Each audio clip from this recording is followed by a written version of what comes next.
As the husband of Kamala Harris, the first woman to serve as vice president, Doug Emhoff is pioneering a new role. And as he tells Rita Braver, there's a lot more to being the first second gentleman than you might imagine. Let's do something, businessy but hip.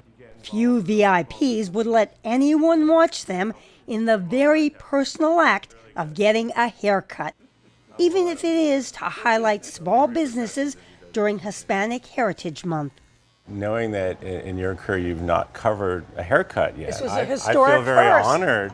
But Doug Emhoff is used to venturing into uncharted territory. As the husband of Kamala Harris, the first female vice president, he is the first male to be a vice presidential spouse. There wasn't even a name for it. How did you come up with the title of second gentleman? A bunch of us were talking about what to call me, since there's never been one of me before. It sounded about right. It was First Lady, Second Gentleman. Emhoff, who is 59, gave up a successful Los Angeles law practice when his wife became vice president. He now teaches law part-time at Georgetown University. Thanks for being out here today. Oh, no, it's our honor to be here, sir.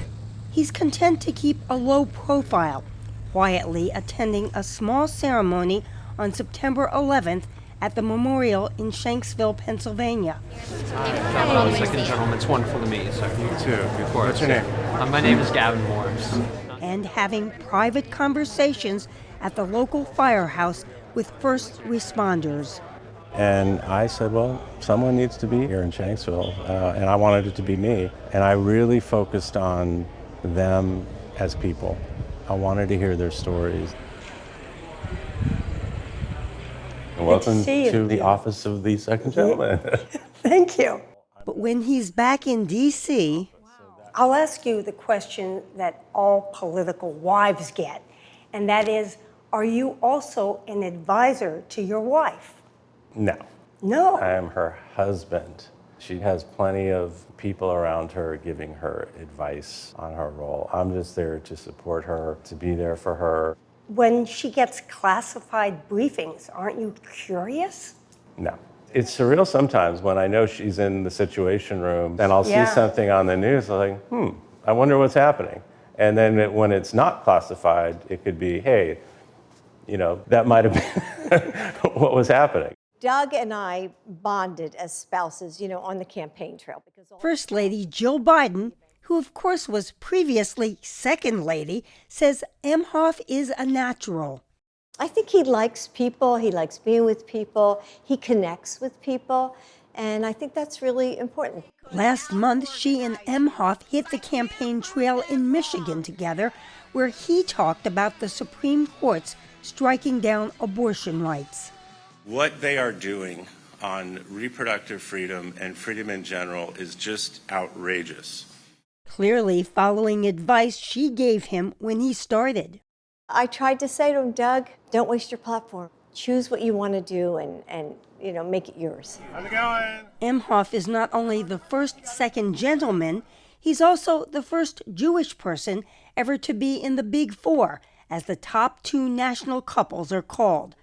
Emhoff and Harris proudly showed us a mezuzah, traditionally hung on doorposts of Jewish homes that they placed on the vice president's house. And Emhoff has taken a leading role in fighting anti-Semitism. The work that Doug is doing is really extraordinary. I mean, fighting anti-Semitism, especially at this moment in time, where so many people are living in fear and also just concerned about what's happening in our country. She said this issue found me. And she literally said, and now you've got to step up. That was all before the October 7th Hamas attacks on Israelis. Now Emhoff is front and center, standing in the Rose Garden with the president and vice president.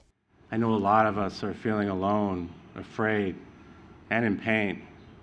There is an epidemic of hate, including a crisis of anti-Semitism in our country and around the world. I process that to this day as a Jewish person, the impact, the emotional, the rage, all those things that so many of us feel. What about Palestinian and Muslim Americans who say, we're hurting too? All hate is bad. The work I've been doing has centered not only on fighting anti-Semitism, but fighting hate of all kinds. Letting people know that a hate against one is a hate against all. It is a far cry from his former life in California. You were born in Brooklyn, grew up in Jersey till I was 16, moved here to LA when I was 16. And what was it like to move here at 16? So cool.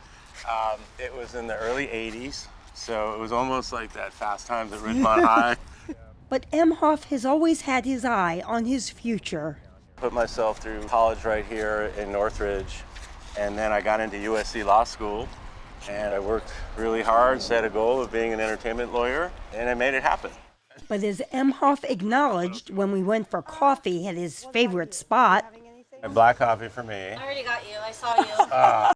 it wasn't Kamala Harris's prowess as Attorney General of California that attracted him when a mutual friend wanted to fix them up in 2013.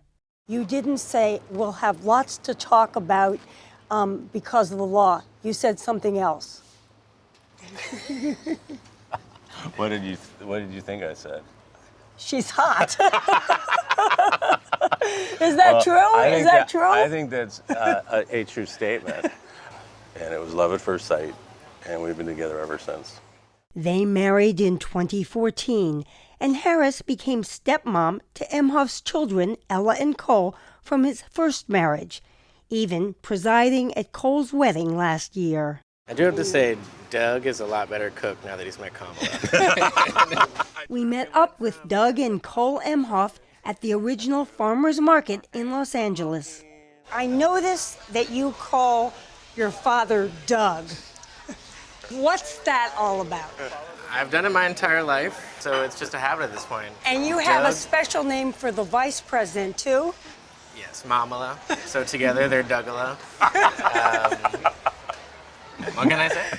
But as much as the vice president's family loves her, only a minority of Americans approve of the job that she and President Biden are doing.